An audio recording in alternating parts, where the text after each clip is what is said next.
Let's talk about dirt. Lots and lots and lots of dirt. I read recently The Worst Hard Time, book by Timothy Egan, and it was about the untold story of those who survived the Great American Dust Bowl. And if you're anything like me, you know of the Dust Bowl. You've maybe seen the Ken Burns documentary, but even if you hadn't seen the Ken Burns documentary, sort of the same name about the Dust Bowl, you probably at least remember some cursory explanation of this from when you were in elementary or middle school about what life was like kind of in the lead up to the Great Depression. But like so much that happened in that period of time, it gets overshadowed by the obviously large and outscaled nature of World War II and the Great Depression. But we don't talk a lot about sort of the lead up to those things. It was like the Roaring Twenties and poodle skirts, and then everyone was poor, and then we were at war, and then everything was great again. That's kind of American history 101 if you are an American public education student. And, that's a very simplistic view of it. It's not entirely incorrect, but it's not really correct either.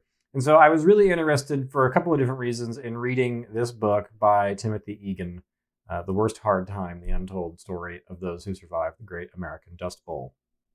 You'll like this book probably if you're into something that's informative, sad, and literally very dark. I learned quite a bit about this, and I read it for two reasons. One, I read it for the selfish reason that I'm working on a book of a sort of a similar time period. I'm interested in this time period in American history. I like this chunk between like 1900 and 1930. I think it's a fascinating period. Really, 1890 to 1930 is a fascinating period. And I was interested in sort of how this author was able to source information, do his research, and sort of develop a character profile of things. My work that I've been working on about the tri-state tornado of 1925 would have happened about 5 or 6 years, 5 to 10 years really, before the Dust Bowl and sort of the duration of the Dust Bowl. And what I'm most impressed with is how Timothy Egan in this book is able to weave together so many different people with such detail. If he were sitting here right now, I would ask him, how do you know that? Because there are so many points in this book where he's saying something and he's like, oh, so-and-so is over here. And then he walks across the kitchen floor and there's just dust over here. And then, Sally or whoever, cleans off this dust, this pan with this mop, and she hangs up this curtain and it turns brown. And then she runs outside and she says this and she says that. And then she goes back over here and she talks to somebody else. It's like, how do you know all that? And I know part of the answer to this is flatly that there is a lot of diaries and journals that people pick up over time. And so I was really interested to see how he did this. He did this extremely well. I think there's a reason why this book won a National Book Award, I think in 2019, because it is incredibly well sourced. It's a little long in spots, but it is so well researched. It is almost impossible to imagine that this guy didn't time travel to sit there in the room with some of these people. But he somehow managed to pull together all of the primary sources on this in a way that is truly remarkable. What I want to do is I want to read sort of the opening of it because I also was really interested in his style.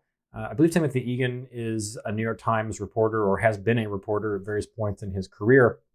And so as he was working on this book, it kind of comes across a little bit as a report. You can see how a journalist's eye and attention to language and style permeates throughout the rest of the book. But the introduction of it, as we all know, is so critical to any book. And I was really interested in seeing how he started this off. And he starts off with the title, Introduction, Live Through This. On those days when the wind stops blowing across the face of the southern plains, the land falls into a silence that scares people in the way that a big house can haunt after the lights go out and no one else is there. It scares them because the land is too much, too empty, claustrophobic in its immensity. It scares them because they feel lost, with nothing to cling to, disoriented. Not a tree anywhere, not a slice of shade, not a river dancing away, life in its blood. Not a bump of high ground to break the horizon, give some perspective, spell the monotone of flatness. It scares them because they wonder what is next. In scared Coronado, looking for cities of gold in 1541, It scared the Anglo traders who cut a trail from Independence to Santa Fe after they dared to let go of the lifeline of the Cimarron River in hopes of shaving a few days off a 7-week trek. It even scared some of the Comanche as they chased bison over the grass. It scared the Germans from Russia and the Scotch-Irish from Alabama, the last chancers exiled twice over looking to build a hovel from overturned sod, even if that dirt house was crawling with centipedes and snakes and leaked mud on the children when thunderheads broke. What an opening paragraph is that? I think that's just great. And the whole book isn't quite that level of, there's an element of reading that and you just sort of sense the gravity of things. But the whole book was highly informative. And if you imagine what the history of the lead up to the Dust Bowl, which kind of starts in earnest around like 1935 to 36 and kind of lasts up through about 1940, about a 5-year period there. That, the book starts with a discussion about what the Dust Bowl is like, and then it immediately jumps back to set the stage about how we got there. And that was something that I myself did not know. How did we really get there? And like so many things that occur in American history and throughout world history, it has everything to do with economics. And so briefly, if you imagine that you were a farmer and you lived in some place like Colorado, or Texas, maybe parts of Oklahoma, but probably not, maybe Missouri, or parts of the other parts of the Midwest, maybe even parts of California if you were interested in moving back east. And either a government ad showed you that you could purchase land, sometimes very cheap or almost not at all, about 160 acres in most lots, out in the plains, you might jump at the chance of that. Or you can at least see how a person might be interested in doing that. We sort of even have this situation today where you'll see states and communities that will pay people, move to Vermont, we'll pay you 20 grand if you do, or move to such and such and we'll pay you 15 or 20 grand to do this. I think Oklahoma City has tried this. I know Vermont has tried this. Indiana is considering this in some things, particularly as remote work has taken off. So you can imagine how some people might be intrigued to do that. The other thing is that there were actually speculators who would run out to these places, claim that they owned a piece of land that they actually didn't, and then run back someplace and sell ads talking about how great some destination was. And so places like Dalhart, Texas, and Boise City, Oklahoma, that are right in the panhandle of both of those states, which kind of gets their shape because of the way that the lands were sort of allocated from Native American tribes, that they would run out there and say, oh yeah, you should totally move out here to Boise City. It's got, a sparkling, all the streets are tree lined, and there's a sparkling well, and there's a beautiful fresh spring that's just right outside of town, and it's all the homes are beautiful and perfect, and it's a great place to raise your kids, and there's all sorts of job opportunities, and it's just basically utopia, right? It sounds like something almost out of like an episode of The Simpsons, where you expect somebody to walk into the town hall in Springfield and tell everybody about how great it is someplace else. And you can imagine that there were people from all across the country that fell for this sort of thing and went straight out to those places to find there wasn't nothing. There was less than nothing. In fact, there literally was less than nothing, because oftentimes the speculators claimed to own plots of land for houses that they would then sell to other people, but they didn't even actually own those plots. Those people would show up and either the plots were actually owned by somebody else entirely, or there just wasn't anything there. There was no anything. It was just a big plot of empty prairie land. And as a result, that actually was one of the largest speculation and land grab scams in all of U.S. history, and the people behind it all went to jail. So there was something that came out of that. But there were a lot of people who uprooted their lives in the process at a time when it wasn't that easy to just, fling yourself across the country. And they landed in parts of Oklahoma and the southern prairies and upper Texas. And that's where they decided to build their lives. Good for them, right?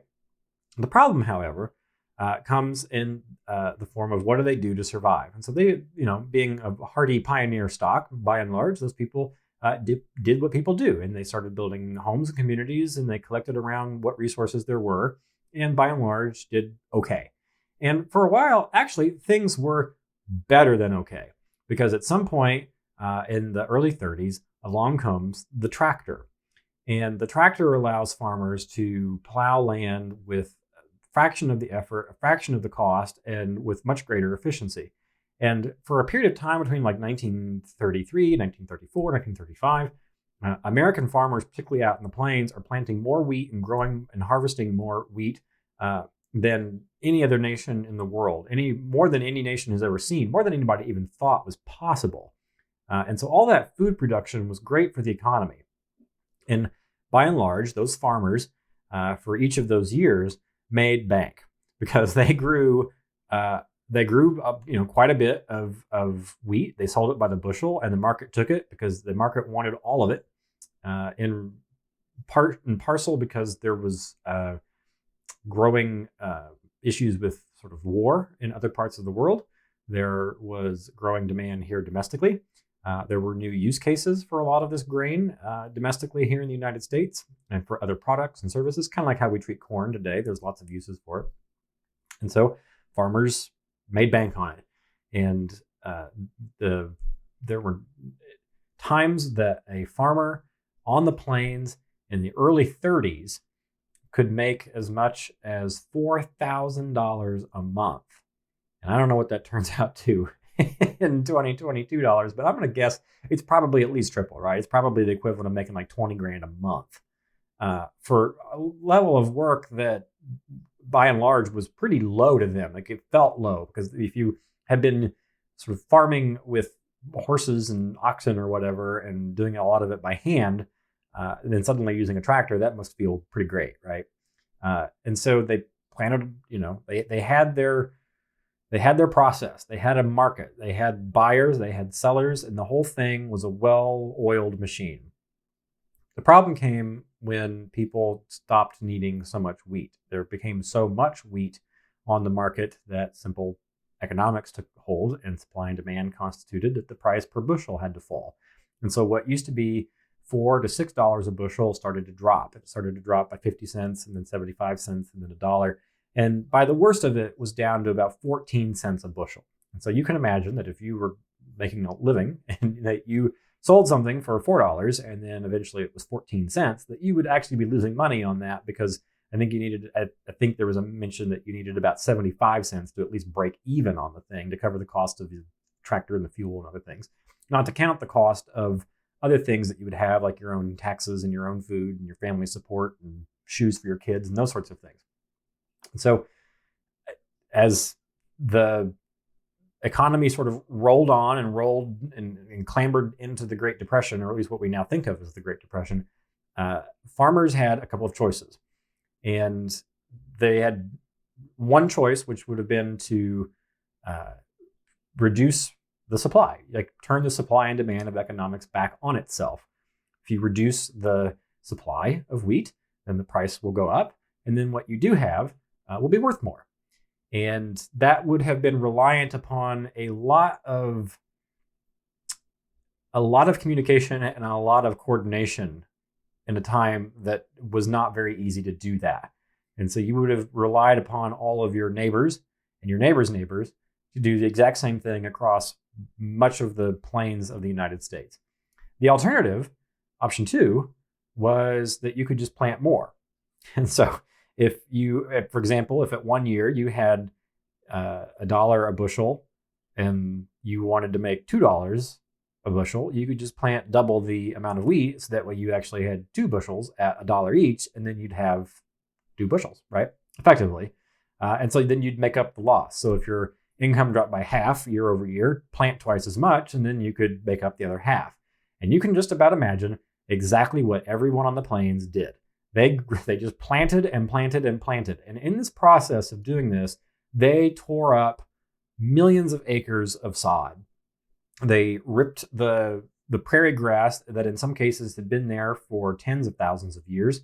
They ripped it right out of the ground to replace it with more wheat. The problem became, as this process continued, it exacerbated year over year as the economy started to falter. Because people needed to maintain their livelihoods, they started to plant more and more and more, and they tore up more and more and more. As that process continued to unwind, people became much more dejected and less likely to trust that they could actually make any money at all. Or in some cases, the bank would foreclose on them, and they would, lose either their tractor or their land or whatever. And so in those circumstances, it wasn't uncommon for people to have tilled up the land, to have removed what was then fresh sod in some places or fresh grass, and then just left it fallow because they had torn it up and thought, okay, I'll plant something there. And then they changed their mind or they got kicked off or whatever. And so now there's just millions of acres of prairie land out here that is just completely torn up and is nothing but barren dirt. And I learned when I was in an FFA, like an agriculture class in high school, that you never call it dirt, you call it soil. But this was just straight up dirt because in a lot of cases, this prairie dirt wasn't really useful for growing a lot of different kinds of crops. And as a result of it just sort of sitting there, winds came along and started to pick it up. And because it takes only about a 30-mile-an-hour wind to pick up dust from the ground and keep it aloft, it has an exacerbating effect, is that when you kick up a little bit of dust and blow it over some of the land, it takes more of the land with it. It removes like the vegetation from trees, it kills other bushes, it kills other grasses. And so it kind of erodes itself across the whole prairie. And this is how the Dust Bowl started. And because of all of that, we were off to the races. As the Dust Bowl had started, the people who were living in the communities out there, particularly in Dalhart, Texas, and Boise City, which are two focal points in this book, increasingly just sort of, they didn't actually know what it was, right? It seemed almost otherworldly. It seemed completely at odds with what they understood about the world. They didn't totally understand about how they did it, but they kind of came to realize it, right? They came to realize that they themselves were the ones who had done this. They just didn't understand what to do to fix it. They thought that rain would sort of come along and be fine. And again, this was exacerbated by even the worst of possible hard times, which is that they ended up with a drought, particularly in the early years of the Depression, that exacerbated this even further. And it was the drought coupled with the over-farming, coupled with the economic realities of the situation that just sort of hollowed out large parts of the plains. The people who remained there ended up being the ones who lived literally the worst hard time. They would describe the scenes of these dust storms that blew across the country. And it's hard for us to imagine some of these things because maybe at best we've seen like sandstorms that sort of pop up that you see YouTube videos of, like in places like Saudi Arabia or maybe Iraq or Afghanistan or parts of the Middle East. The way that this was described by a lot of people that the author then borrowed upon was that it was just almost black. And part of what I did not know about some of this is that when you're in a dust storm of that level, it is entirely possible that you cannot see the hand in front of your face and that the dust is literally everywhere. Now that part we would assume, right? We knew this from people who had served in Iraq and Afghanistan, that they would complain about how the sand was everywhere. But in this case, the dust, the dirt was everywhere. And that eventually it would even collapse roofs, not because the dirt had collected on the angular part of the roof, but because the dirt had gotten in between the roof, sort of in like an attic space, and had collected there over the years. And some estimates are as much as 4 tons of this per square mile, and or maybe more in some cases where the drifts were a situation or problem. And so roofs would start to collapse, people's buildings would collapse. This would also build up an immense amount of static electricity, and that there were people who could actually almost electrocute themselves if they didn't take precautions about how to ground themselves. And so people driving in automobiles, for example, if they could get them to start, would have chains they would have to drag behind them in order to keep the car grounded, because if they stepped out of the car, the shock from all of the charge in the air could actually kill them. In addition, they'd have to be careful around like wooden fence posts that had wire wrapped around them, because that would cause people to get shocked and could actually hurt them or kill them if they hadn't grounded themselves properly. And in many circumstances, these dust storms were the most debilitating to seniors and children. In fact, there was a story in this book about a family who lost their elder grandmother and a newborn baby on the same day. And so they ended up having to bury them. But they sort of followed the struggle of trying to bury these two people because they were worried about how to get to the funeral grounds, the cemetery, because of the drifts had started to make some of the graves go vanish. People started to think maybe they needed to go out and dig up graves to move people someplace else for fear that they would lose them under all of the dirt because it was so large. I think we could equate that today with thinking about a blizzard or a snowstorm that was so massive. But imagine the snow never melted, right? That the snow was there and it would stay there forever. It was sort of like those kinds of conditions. And, the whole book is just sort of a picture in what life was like for people who were proud. Some might say stubborn, but you can sense a certain pride for some people to be in these places, particularly if they were from families that either were tricked into being there or had purchased this from the government or whatever to land here in the plains and thought that this was where their home was. There's plenty of stories too of people. There was actually even a point where people pledged, they would sign a pledge never to abandon the plains. It talks about how it sort of drains people, even wealthy people. It just drained them of all of their money. Almost everyone out there that was of any advanced age died poor as a result of all of this because the economy's completely hollowed out. The money just sort of stopped moving in there. It wasn't really until the Civilian Conservation Corps and FDR's government that things started to turn around. As you think about the pride of a lot of the people out there, you also have this image of people who don't want government help. And eventually, if you've ever wondered how long does it take for some group of people who are staunchly anti-government or very sort of libertine about things to start begging for government help, turns out it's about 3 or 4 years, because that's about how long into the Dust Bowl it took before people started pleading with Washington to do something. And because the dust storms by then had become so frequent, with what they call dusters almost every other day, or at least multiple times a month, to the extent that imagine the snowiest month that you can ever recall if you live in a climate that ever has snow. Imagine the snowiest month that you've ever lived through, and then probably double or triple that is how much these dust storms were kind of scraping along on the earth. When they approached Washington, people in Congress originally just didn't think much of it. But it wasn't until the dust got so significant that it started to blow across the country. And then people in Chicago, New York, and the East Coast, including Washington, started to take notice.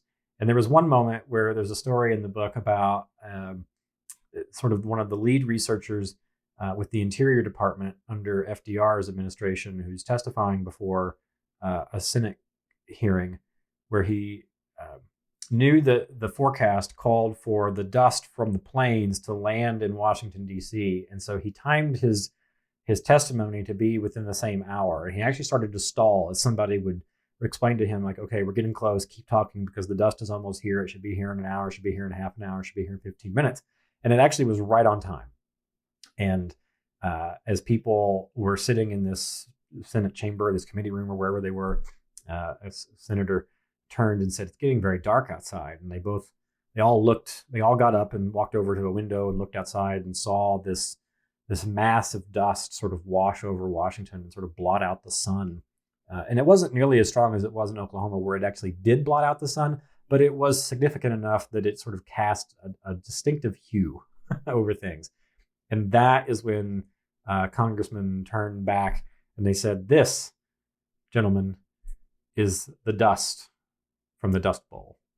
And that's when they approved funding for what became a Civilian Conservation Corps effort to plant trees from almost the Canadian border down through Texas.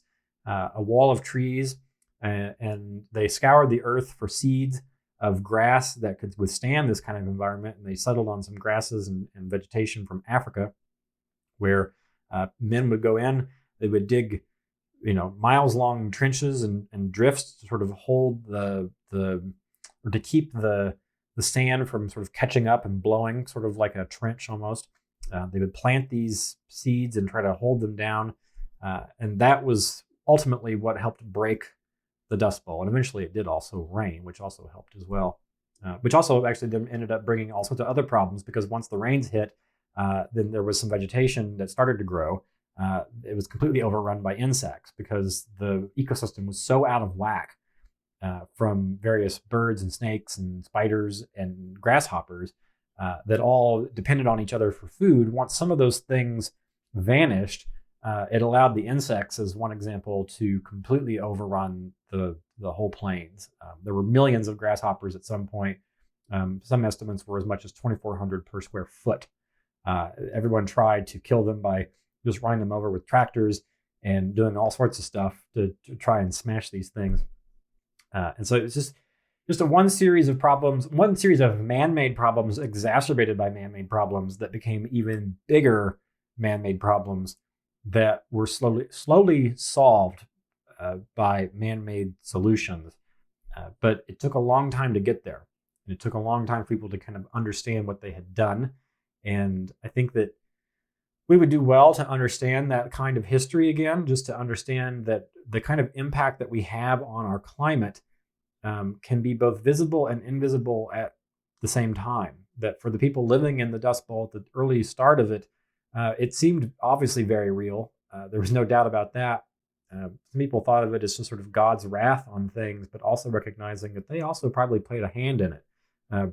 Most of my takeaway from this book wasn't that everyone just thought that God did this. It was like, no, we recognize that we overdid it, and that we ruined the earth. And as the solutions to it started to appear and emerge, in a lot of cases it was too late. A lot of communities had already completely abandoned themselves, but some did survive. And obviously there are cities and towns out there today. But again, it's a good reminder that our effect on the climate can be very, very obvious in the short term and sometimes in the long term, because for a lot of people in places like New York and on the East Coast and in Chicago, they just didn't believe this was happening. They just couldn't wrap their heads around the notion that this was a thing that was happening. There's no way that it could be happening in the United States. There's no way that people could have made that kind of impact on the environment. And there was just no way that they were even telling the truth, because they weren't seeing it. They weren't there, obviously. But it wasn't until the dust blew over them that everyone realized kind of what a situation was. But it actually happened twice that way, a particular focus on New York City, that the dust blew across the East Coast at one point in the mid-30s, and everyone thought, this is terrible, we should do something. And it kind of got some attention. But unlike the plains, the wind eventually cleared for most of the East Coast. And so they just kind of went back to normal, right? And like in that great American tradition, we just sort of forgot about it and moved on. And it wasn't until the second time that it happened again, and it actually happened at a far worse severity, people realized that we needed to do something.